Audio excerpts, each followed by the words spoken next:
Professional nerd, and I've been working with a ton of PCs. Based on that, I'm gonna teach you what a CPU is, how it works, what are generations and series, and then we're gonna go through the sweet point, recommendations, and a little bonus. All of this in order to change you from a noob to a pro in under 5 minutes. Let me give you a simple and dynamic example.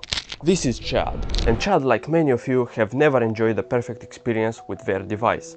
His system always had problems, like overheating, lags, and even his screen turned dark several times. He was really stressed as he had to submit his work in a horrible state, only because his system bottlenecked his work directly. Chad had enough, so he turned on YouTube and found this video. Let's begin with our first subject. What is the CPU and why it affects your system like crazy? A CPU, known as a processor or central processing unit, is the brain of your computer. It's the part that runs everything from opening apps, to playing games, to loading websites. Every time you click something, type something, or move your mouse, the CPU is the one making it happen. It runs on an easy to understand concept, it gets instructions, it understands them, and then runs those instructions. A CPU is made out of cores, threads, and cache. And to make it easier, more equals better. In 2025, if you're running Windows 11, for example, the bare minimum you should get is a 6-core processor. You don't have to stress too much about it. If you have solid cores, the rest is gonna be there by itself. Now there are different generations and brands. For Intel CPUs, don't get anything under the 10th gen. For AMD CPUs, don't get anything lower than the 5000 series. Regarding the M series CPUs and the ones from Qualcomm, just get whatever is in your budget, as you can't really choose, as they are available in systems with limited upgradability, like laptops, all-in-ones, etc. A 6-core CPU, I wonder which I should get. Well, on the basis, it depends a lot on what kind of work you do. If you do a decent amount of work, but you don't do things like daily editing videos, photos, or anything like that, a 6-core older CPU is the bang for buck.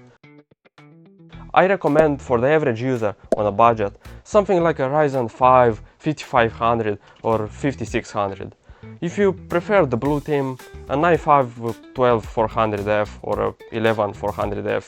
By the way, if you're an average chill gamer, I suggest sticking with the budget CPU and just get a nice GPU like a 3060 Ti or a 6700 XT.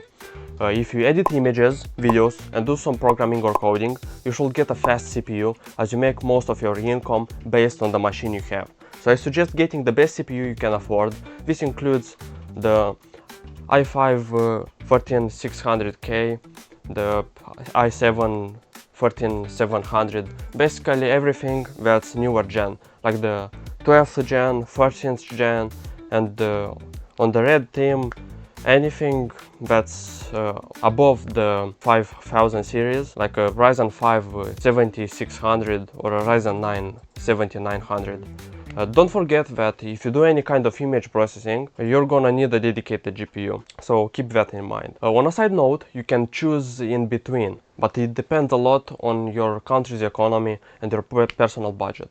To pick the perfect CPU for yourself, you have to understand the work you do and what it takes.